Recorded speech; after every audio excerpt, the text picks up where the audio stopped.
warahmatullahi wabarakatuh.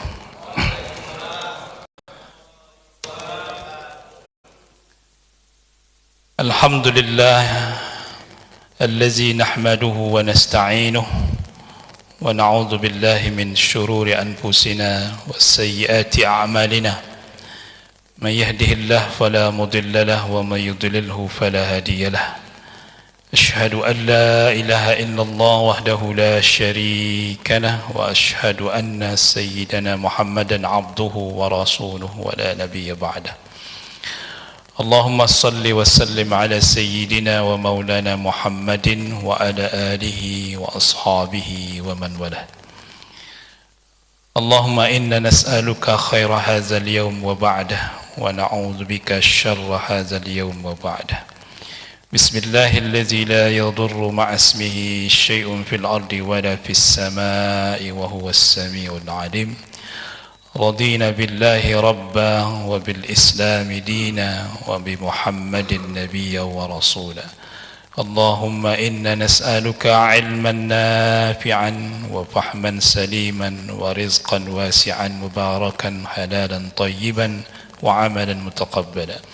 رب اشرح لي صدري ويسر لي أمري واحلل عقدة من لساني يفقهوا قولي آمين ya rabbal alamin.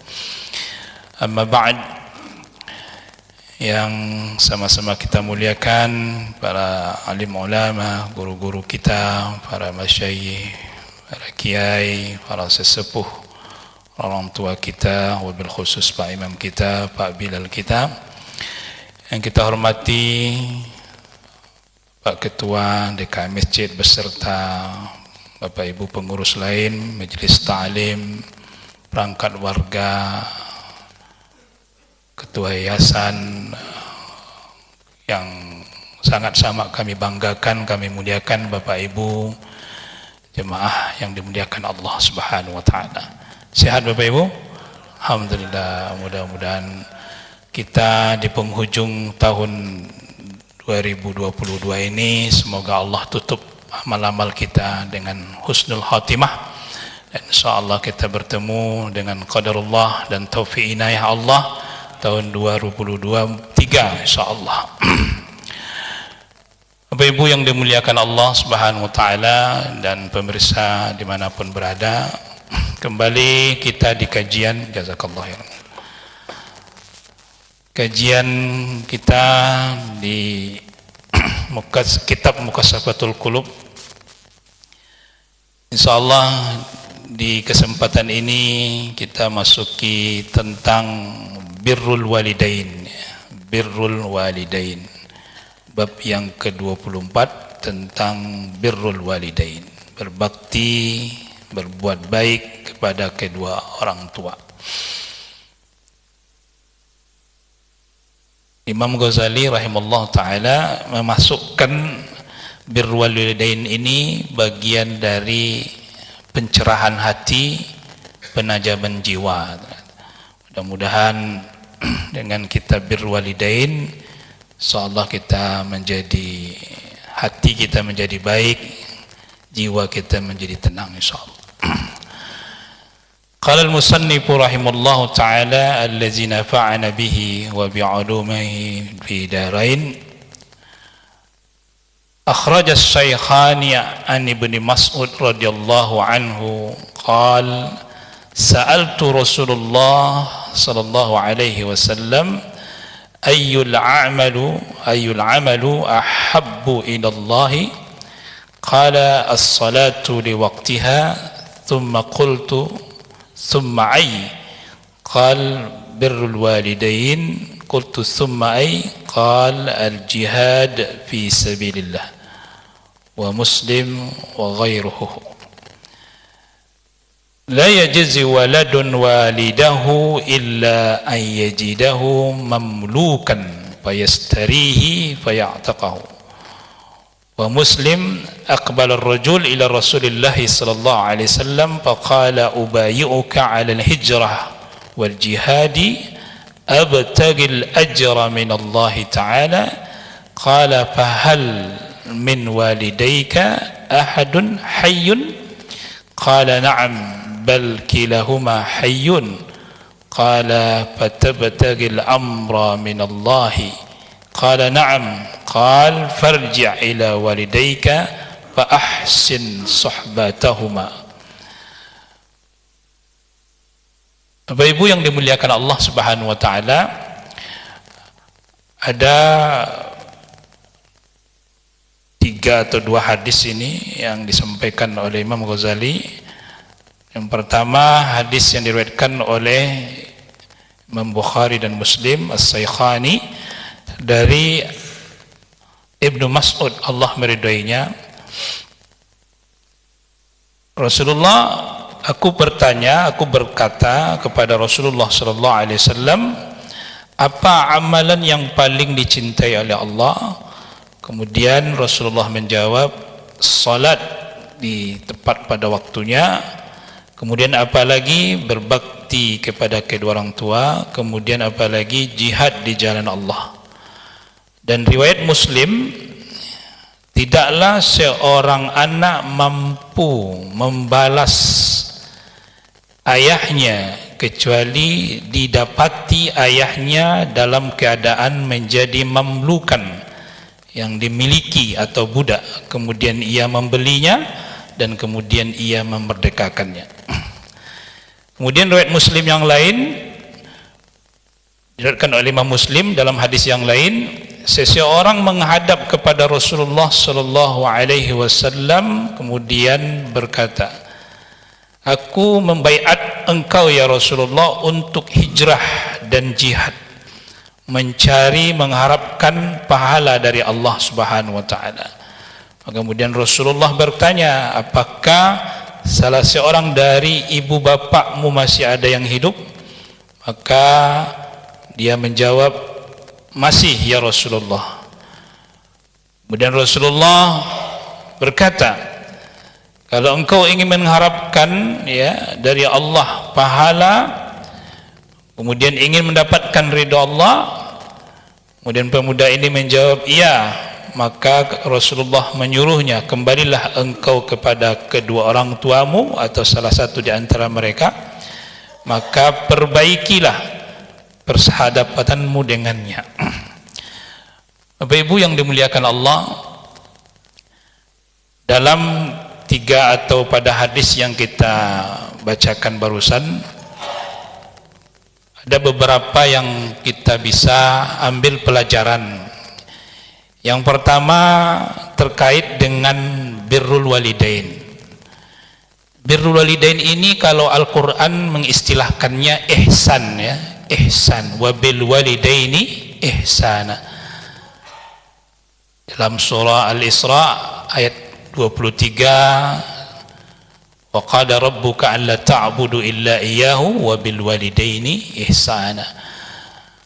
Allah memerintahkan, Tuhanmu memerintahkanmu untuk menyembah hanya kepadanya dan kepada kedua orang tua kalian ihsana, berbuat ihsan. Kata ihsan itu harus kita bedakan. Ada namanya perbuatan baik, ada namanya berbuat baik. Harus kita bedakan. Kita tidak melukai orang tua kita, kita tidak berkata kepadanya, kita tidak menyakitinya, itu perbuatan baik.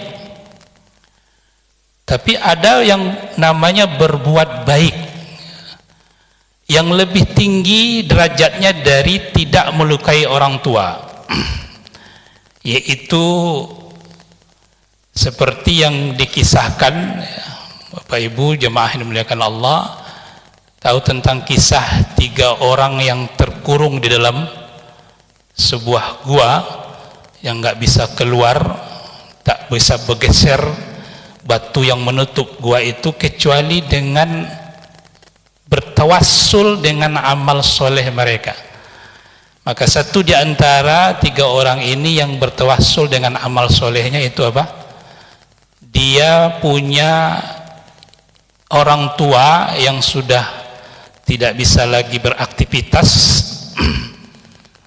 maka mohon kepada Allah Subhanahu wa taala, di saat setiap hari saya memeras susu, kemudian saya terlebih dahulukan ya orang tua saya ketimbang anak dan istrinya. Di sisi lain anak istrinya, terkhusus anaknya juga pengen susu, tapi dia lebih mendahulukan siapa? Ibunya atau ayahnya. Dan bahkan ya, dalam kisah itu ibu dan ayahnya ini masih tidur dan ia tidak berani membangunkan dulu. Susu itu tetap dijaga di situ ya. Padahal anaknya merengek-rengek minta susu gitu kan. Seharusnya kan begini, bagian untuk anaknya, bagian untuk ayahnya gitu. Tapi dia tidak.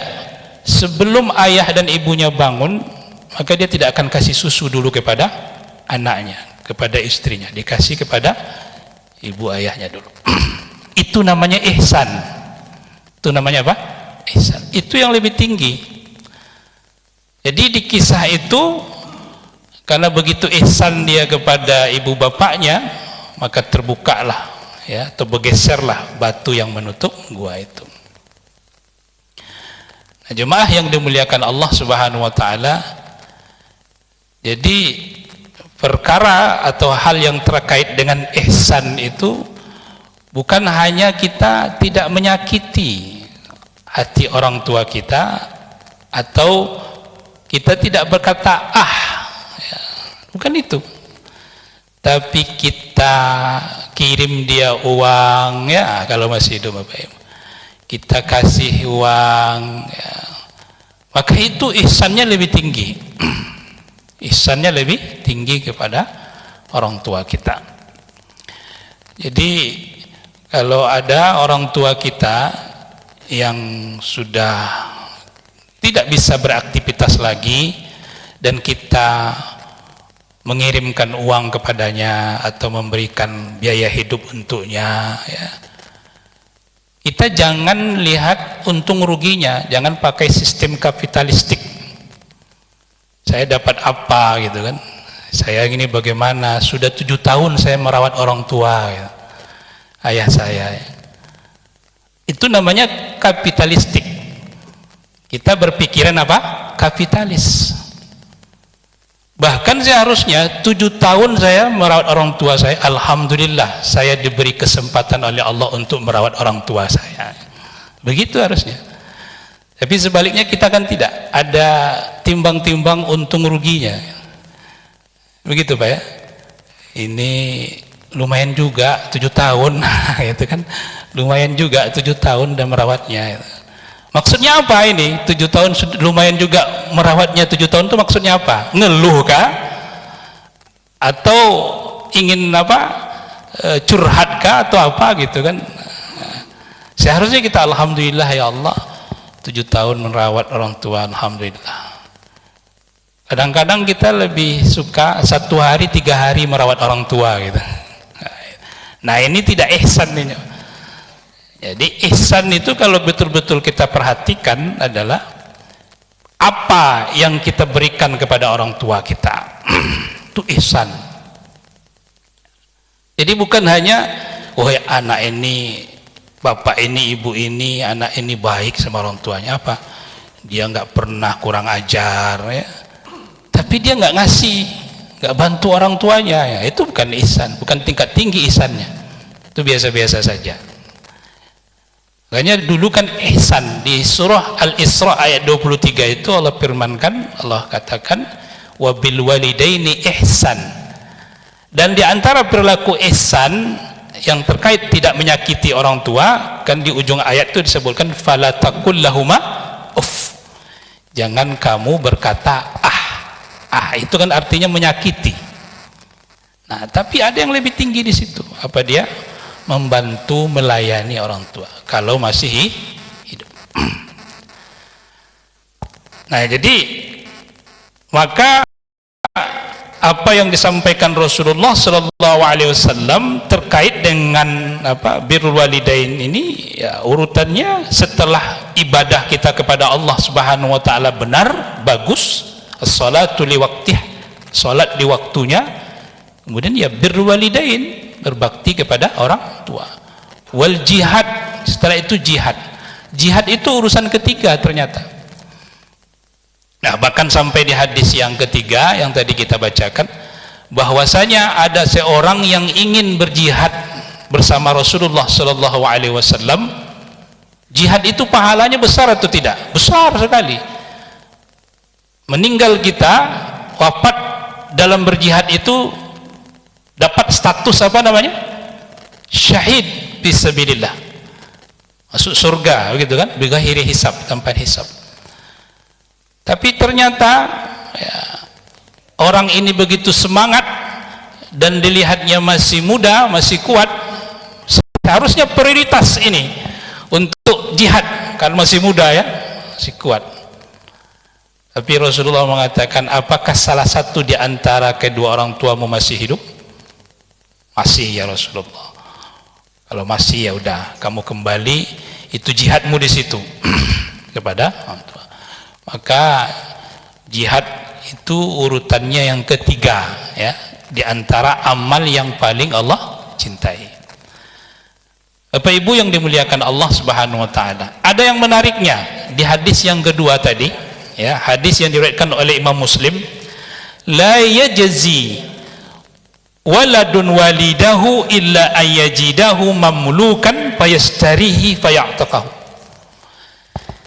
Ya, tidaklah seorang anak itu mampu membalas ya ayahnya. Walidun itu kalau bahasa kitanya ayah, walidatun ibu. Bedanya kan pakai ta marbuto, ta walidatun, walidah. Nah, di sini disebut ayah, walidahu illa ayajidahu mamlukan, yang hanya mampu membalas apabila dia mendapati ayahnya itu mamlukan. Mamluk milkun, menjadi milik, dimiliki, artinya budak, jadi budak. Maka kemudian ia beli ayahnya itu dan kemudian ia merdekakan. Itu yang mampu membalas ya kebaikan orang tua. Nah, mungkin pertanyaan dari ibu-ibu, kenapa kok ayah, kok nggak ibu disebutkan di sini? Nah, begitu Bu ya, kan disebutkan ayah, ya kan? Kenapa tak ibu? Kenapa tak istri gitu ya? Atau kenapa kok yang laki-laki gitu ya? Ceritanya begini Bapak Ibu yang dimuliakan Allah. Perempuan itu kalau sebelum menikah itu kekhawatirannya berat sekali, besar sekali. Kenapa? Khawatir siapa yang mau menikahi saya gitu kan, siapa yang nak meminang saya, siapa yang akan mau menjadikan saya sebagai istri. Itu sebelum menikah. Tapi setelah menikah itu kekhawatiran nggak ada lagi. Kenapa? Ini yang idealnya Bapak Ibu ya, karena sudah pasti dijamin hidupnya. Sudah pasti dijamin hidupnya, pasti dikasih nafkah. Ini idealnya ya, pasti dinafkahi nafkah sang suami yang bekerja, kan begitu kan. Nah, kalau suami ayah ya, mohon maaf ini bukan membela suami juga, ini idealnya Pak ya. Kalau suami itu setelah menikah banyak khawatirnya gitu. Betul nggak Pak? Ya, banyak khawatirnya. Urusan nakah, urusan pendidikan, urusan anak harus bertauhid, ya kan? Anak harus diajarkan tentang iman Islam. Besar, lebih banyak tanggung jawabnya suami itu. Ini yang idealnya. Kita berbicara yang idealnya ya, yang sakinah mawaddah warahmahnya ini ya kan. Nah, besar sekali. Jadi suami, ayah itu sibuk ya, bagaimana anak ini menjadi anak yang baik, sukses, tidak hanya akhirat, dunia juga sukses. Kan itu pikiran-pikiran dari ayah kita, dari bapak kita. Tidak ada ayah menginginkan anaknya pendidikannya ya di bawahnya, kalau bisa di atasnya, tinggi begitu kan. Itu pikir yang dipikirkan oleh ayah. Kalau ibu kan, istri kan urusannya emosional saja, jangan jauh-jauh lah anaknya kuliah nanti gak dekat sama ibu, kan begitu. Urusan emosional saja. Tapi kalau ayah tidak, pikirannya banyak bagaimana anak yang sukses untuk dunia dan akhirat, kan begitu. Jadi memang besar tanggung jawab sang suami sebenarnya. Kita tidak menafikan Rasulullah menghibur emak-emak juga, ibu-ibu. Al jannah tahta aqdamiha, kan begitu kan. Kamu berbakti kepada ibumu 3 kali, Rasulullah bilang, kenapa? Di situ surgamu. Nah, itu. Ini tidak dinafikan. Namun untuk mas'uliyah, ya, untuk tanggung jawab full itu ada sama siapa? Suami, ayah. Ini idealnya begitu kan? Idealnya. Terlepas nanti dalam kehidupan itu ternyata yang menjadi penopang rumah tangga ibu kan, akan ada juga itu kan. Dunia terbalik kan ada. Kita kan nggak niru dunia terbaliknya Pak ya. Nah, kita yang idealnya adalah si suami yang menafkahi gitu kan. Nah, itulah kenapa Rasulullah katakan kamu tidak akan sanggup membalas ayahmu. Di samping itu sudah dipastikan juga kamu gak akan sanggup juga membalas ibumu, kan begitu kan. Mengandungmu, kemudian melahirkanmu, menyapimu, itu kamu gak juga sanggup. Tapi disebutkan ayah terlebih dahulu karena memang perjuangan sang ayah itu lebih berat, lebih besar. Kamu tidak akan sanggup membalasnya, kebaikan-kebaikan itu, perjuangan-perjuangan ayahmu itu dengan apapun. Nah gitulah bahasanya, dengan cara apapun ya. Jadi yang kita kirim setiap bulan 500.000 itu, ibu-ibu bapak, itu nggak akan bisa menandingi itu, mohon maaf ya, akan bisa menyaingi ya kebaikan-kebaikan yang sudah dilakukan oleh orang tua kita, ayah kita. Kecuali apa? Nah, ini kecualinya, exceptionnya apa? Pengecualiannya apa? Ini yang mampu hanya menandingi, menyaingi perjuangan-perjuangan ayahmu. Apa dia? Jika ayahmu menjadi mamlukan. Apa mamlukan itu Bapak Ibu? Barang yang diperjualbelikan, itu mamluk namanya. Kalau ayah kita sudah dijadikan barang, nah, itu mamluk. Kalau terlilit utang ayah kita, itu mamluk atau belum? Ayah kita terlilit utang 1 triliun, mamluk atau belum? Tergantung akadnya sama yang diutangi ya kan. Bapak kalau tak bayar sama ini, bapak jadi milik saya ya. Itu kan. Itu berarti mamluk itu namanya kan. Dimiliki. Artinya sudah menjadi budak gitu kan. Karena yang namanya budak itu, Bapak Ibu yang dimuliakan Allah, itu artinya dia nggak bisa punya kuasa. Milik dia, milik tuannya. Itu budak. Ada nggak sekarang seperti itu? Tidak ada. Kalau tidak ada, berarti nggak bisa kita membalas ya, menyaingi kebaikan perjuangan orang tua kita. Kecuali orang tua kalian itu sudah menjadi budak atas nama ada sertifikat kepemilikan itu. Nah itu. Punya rumah ada sertifikat apa namanya? Kepemilikan. Ayah kita seperti itu. Kemudian kita tebus, kita beli lagi ayah kita itu. Itu yang mampu yang nandingnya. Subhanallah baik. Kalau seperti itu ceritanya, ibu bapak berarti sudah memerdekakan ayah kita. Itu yang mampu. Kalau sudah dimerdekakan seperti itu, ayah kita, kalau dalam akad fikihnya gitu ya, dalam fikihnya, kalau kita bicara fikih, itu harus diucapkan ya abi anta hurrun. Nah gitulah, wahai ayah engkau sudah merdeka gitu. Itu kalau fikihnya. Biasanya kalau zaman dulu ya, itu kan perjualan beli budak itu, kalau ada yang membeli budak kemudian ingin dimerdekakan, itu harus dibilang dulu kepada budak itu, anta hurun, gitu. Anti hurrah, gitu. Engkau sudah merdeka, dah pergi. Harus dibilang begitu. Nah, di sini para ulama mengatakan ketika dia sudah membeli ayahnya itu karena sudah menjadi budak tadi, kemudian dibelinya, dia tidak usah mengatakan, tidak harus mengatakan wahai ayah engkau sudah bebas, enggak. Tapi kalau sudah dibelinya, sudah merdeka, gitu. Nah, ini pelajaran tentang tata atau etika dalam membebaskan ayah orang tua kita yang menjadi budak. Namun pelajaran yang sangat berharganya dari hadis ini adalah ketika seseorang tersebut ingin menyaingi perjuangan sang ayah, perjuangan sang ibu, itu apabila ibunya sudah menjadi budak. Subhanallah.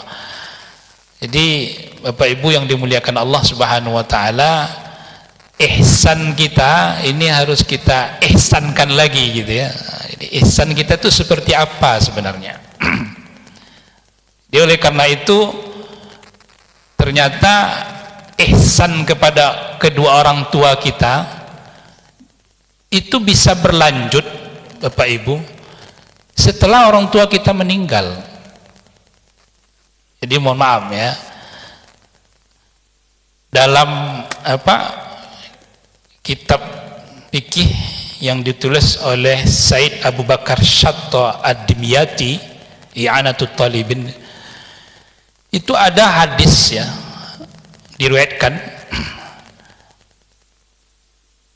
ada anak yang semasa hidupnya ayahnya, orang tuanya, dia tidak pernah berbuat baik, durhaka kepada kedua orang tuanya. Tapi setelah orang tuanya meninggal, kemudian dia mendoakannya, mintakan ampun kepada Allah Subhanahu wa taala. Fakataballahu minal barin, kemudian Allah catat, Allah tulis dia sebagai orang yang barin, orang yang berbakti kepada kedua orang tuanya. Maka kata Said Abu Bakar Shatta Ad-Dimyati mengatakan, fa'afadal akhbar, berita ini, hadis ini memberikan faedah jika seorang itu waktu di masa hidupnya pernah durhaka, tidak berbakti, tidak ihsan kepada kedua orang tuanya, kemudian dia pergi ke kubur orang tuanya dan dia berdoa di situ dan beristighfar untuk kedua orang tuanya, maka dia sudah menjadi apa? Baran, orang yang berbakti. Nah, itu. Ini menariknya ya, ulama membandingkannya dengan kisah tentang seorang beragama Yahudi bernama Ka'ab al-Akhbar. Ka'ab al-Akhbar itu orang Yahudi ketemu dengan Rasulullah, tapi berimannya setelah Rasulullah wafat. Itu dikisahkan dalam kitab Maulid Ad-Dibai, itu ada Al-Haditsus Tsani, hadis yang kedua, an Atha bin Yasar an Ka'ab al-Akhbar, dari Atha bin Yasar dari Ka'ab al-Akhbar. Kemudian Ka'ab al-Akhbar berkata, allamani abi at-Taurata illa sifran wahidan fayakhtimuhu wa yahfazuhu as-sunduqa. Ayahku mengajarkan kepadaku isi Taurat itu sudah sempurna sekali, kecuali satu halaman saja. Satu halaman ini tak diajarkan kepada saya, tapi dirobeknya halaman itu, ditaruhnya ke dalam kotak. Falamma mata abi, ketika ayahku meninggal, mati, fatahtu, aku buka kotak itu, faizan huwa nabiyyun yakhruju akhir zaman, dan dalam kotak itu ada selembar kertas tertulis tentang akan muncul seorang nabi akhir zaman. Mauliduhu, data-data yang didapati oleh beliau, dia lahir di kota Mekah, hijratuhu bil Madinah, hijrahnya nanti kota Madinah, was sultanuhu bis Syam, dan kekuasaannya akan meliputi negeri Syam, Lebanon, Syria, itu Urdun, itu. Tapi ya, ini tapinya ada.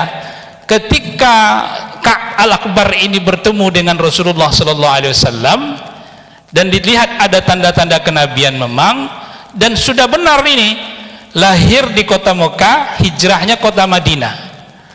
Tapi belum, yang satu belum, yaitu kekuasaannya apa? Meliputi Syam, Syria, Lebanon, Yordan. Itu kalau sekarang ya. Ini belum ini. Masih menunggu ini, masih menunggu, belum beriman. Akhirnya Rasulullah wafat ya, kemudian gantikan oleh Sayyidina Abu Bakar, dan pada masa Khalifah Umar bin Khattab baru dikuasai ya. Syria, Syam itu. Barulah beriman dia. Nah, baru beriman. Disempurnakannya dulu yang ketiga tandanya itu kan, baru beriman. Maka jemaah yang dimuliakan Allah, Bapak Ibu yang dimuliakan Allah, para ulama mengatakan bahwasanya Ka'ab al-Akhbar ini beriman bertemu dengan Rasulullah, tapi berimannya setelah apa? Rasulullah wafat pada masa Khalifah Umar bin Khattab. Artinya apa? Artinya kalaupun ya dia durhaka kepada Rasulullah pada masa waktu hidup, tapi ketika Rasulullah wafat dia masih dia masuk Islam dan beriman, maka tetap diterima imannya. Begitu juga dengan kita, apabila kita durhaka sama ibu bapak kita waktu dia masih hidup, dan setelah wafat kita berdoa mohon ampunkan untuknya, bersedekah atas namanya, itu baron, itu termasuk apa? Baron, berbakti kepada orang tua. Jadi kita nggak usah merasa sedih ya. Ya lebih baik afdolnya memang waktu hidup kita berbakti, maka selepas wafat orang tua kita maka kita lebih berbakti lagi kan, begitu kan. Tapi bagi kita yang belum sempat, qadarullah orang tua kita wafat mendahului kita, belum sempat berbakti kepadanya. Bakti kita setelah wafat itu meninggal, kita doakan, kemudian istighfar untuknya, nggak bosan-bosan, bersedekah untuk namanya. Itu termasuk kita Jadi kita kejar ketinggalan kita qadha ya Bapak Ibu ya, yang selama hidup kita nggak sempat. Ya, mudah-mudahan ya hadis 3 ini yang kita bacakan menjadi penyemangat kita ya untuk kita berbakti, ihsan, terutama ihsan kepada kedua orang tua kita. Dalam artian ihsan di sini melayaninya. Kalau masih hidup kita layani. Makanya kalau orang tua kita masih di kampung ya jenguklah, jangan hitung-hitungan lah ya. Jangan jadi kaum kapitalis ya, hitung-hitung itu rugi nggak ya, tiket memang mahal Bu ya. Sampai berapa tiket sekarang? Memang kalau di negeri kita ini asal nak raya-raya, pokok musim-musim libur naik semua Bu ya. Jangankan harga tiket naik, sembako pun naik, tensi kita pun naik gara-garanya. Itu wajar memang. Tapi kesabaran kita insyaallah.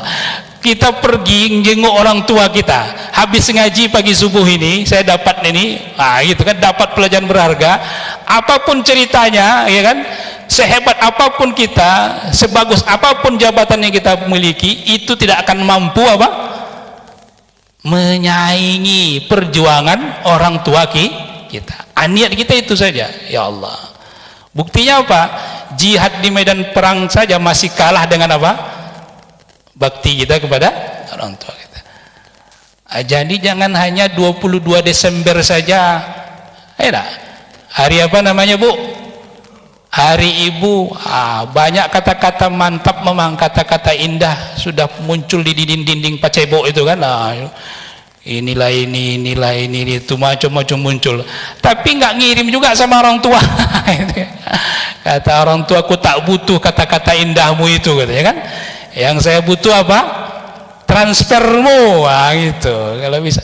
Jadi intinya Bapak Ibu, ihsan itu tidak melukai orang tua betul, tapi ada yang lebih tinggi lagi. Kalau masih hidup ya temui, ya, kemudian bakti kepadanya. Jangan untung rugi yang dipikirkan. Yang harusnya untung saya masih bisa berbakti, begitu. Selepas meninggal orang tua kita, belum sempat, masih ada kesempatan kita berbakti, masih bahasa ihsan. Bersedekahlah atas nama dia, berimpak atas namanya. Kalau ada utang piutangnya kita lunasi. Kemudian kalau ada masih pemilih-pemilihnya kita silaturahmi, begitu masih bisa. Wallahu a'lam bishawab. Mudah-mudahan Bapak Ibu bisa memahami apa yang kami sampaikan, dan mudah-mudahan kita termasuk minal barin ya, orang-orang yang berihsan, berbakti kepada orang tua kita. Jadi tidak hanya 22 Desember ya, kalau untuk hari ibu ya. Kalau hari ayah kapan Pak? tiap hari. Kalau yang resminya kapan? 12 November kan? Nah, jangan hanya sekali setahun saja. Jadi mudah-mudahan semua kita paham lah ya apa yang kita maksud atau yang ingin disampaikan oleh Imam Ghazali rahimahullah taala, bahwasanya berbakti ihsan kepada kedua orang tua itu merupakan min mukasafatil qulub ya. Itu untuk penajaman hati, penerangan jiwa kita, hati kita menjadi tenang, enak, damai, tentram kalau kita bisa ihsan kepada orang tua kita. Allah a'lam bishawab. Siap Bapak Ibu? Ya Allah. Ada pertanyaan? Tak ada. Sudah paham semua ya? Alhamdulillah. Sudah habis waktu Pak? Belum? Masih ada? Udah atau belum Pak Haji? 5 menit lagi ya. Kita sifatnya ini karena ada yang masih bekerja ini habis ini kita harus maklumi ini. Ada ibu-ibu? Ada ternyata. Silakan Bu.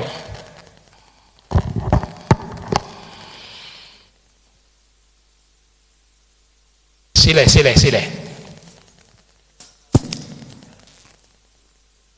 Satu pertanyaan ya. Cie saja. Jadi ini mewakili Pak Ustadz nggih? Insyaallah. Assalamualaikum warahmatullahi wabarakatuh. Waalaikumsalam warahmatullahi wabarakatuh. Seperti apa yang sudah sampaikan Pak Ustadz tadi, bahwa kita ini sebagai orang perantau memang kurang untuk merawat orang tua Pak Ustadz. Sampai kedua orang tua meninggal, kita tidak ada kesempatan untuk merawatnya. Tapi tadi seperti Pak Ustadz sampaikan, kita masih ada kesempatan untuk selalu mengirimkan doa dan sebagainya. Nah selama ini saya pribadi selalu mengirimkan istighfar untuk kedua orang tua. Cuman saya pernah mendengar istighfarnya itu pendek, jadi tidak berdoa yang panjang seperti doa orang tua. Sebenarnya seperti ini Pak Ustadz. Astagfirullahaladzim li abi wa ummi. Astagfirullahaladzim li abi wa ummi itu selalu saya baca sebanyak-banyaknya. Apakah itu sudah cukup atau perlu doa yang panjang seperti doa orang tua yang sering kita baca itu Pak Ustadz? Mungkin mohon penjelasannya. Assalamualaikum warahmatullahi wabarakatuh. Terima kasih. Masya Allah. Waalaikumsalam warahmatullahi wabarakatuh. Barakallahu fiqh. Allahumma salli ala sayyidina Muhammad wa ba'du.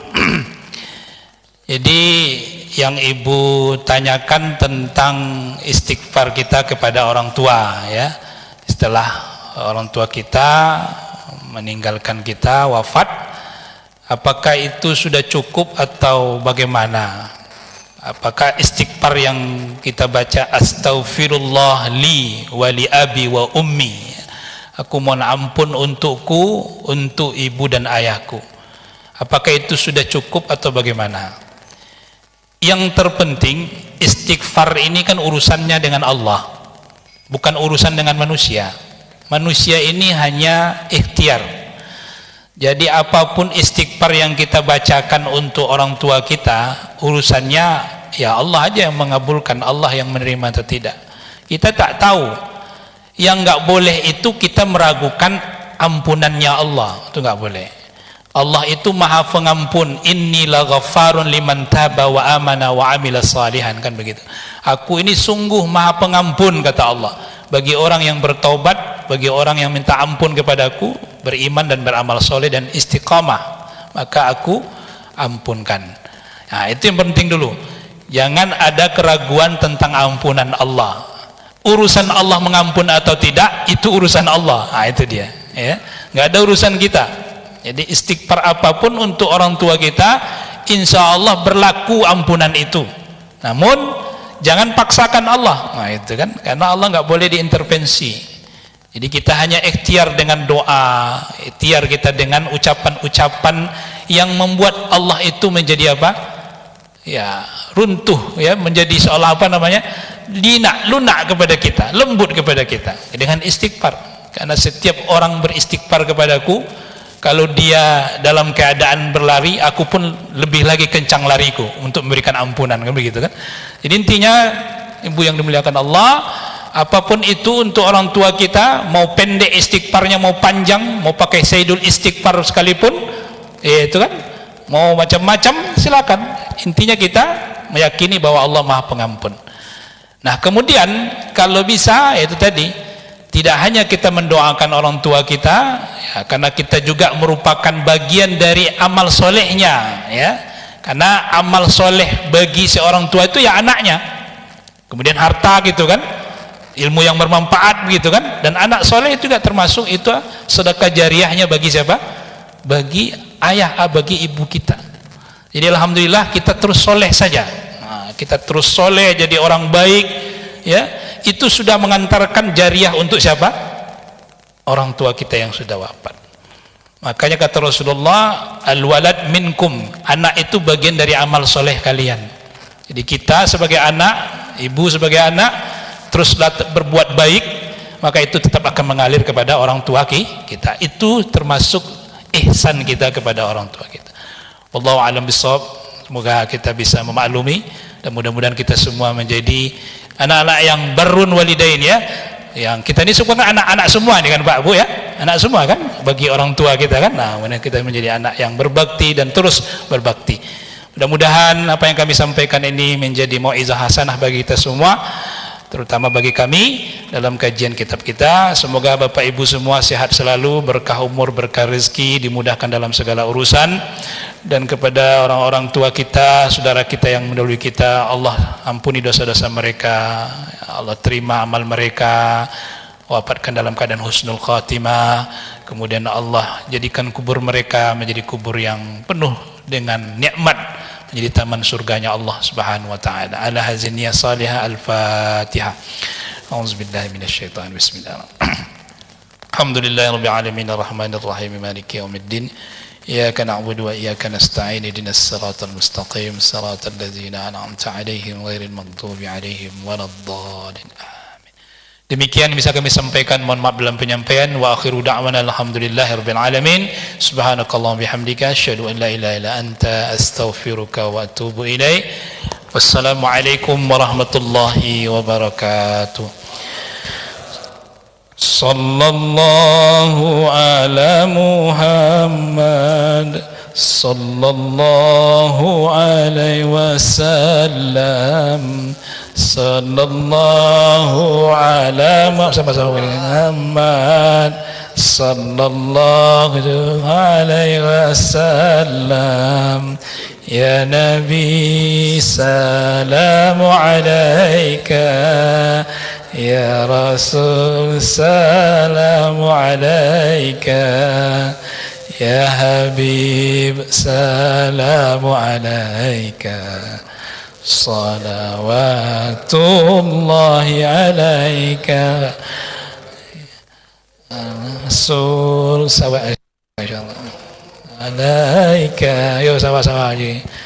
Rasul salamu alaika, Baji salam. Ya Habib salamu alaika. Insyaallah Syekh Andi. Masyaallah Syekh Andi. Jazakallah. Insyaallah. Anak saleh salihah.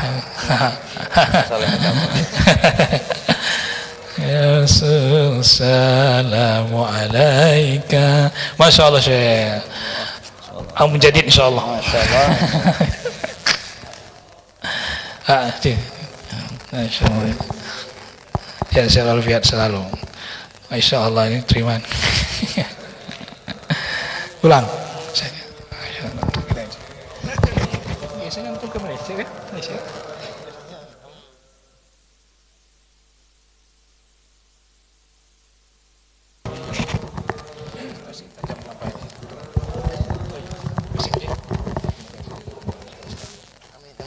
Amin.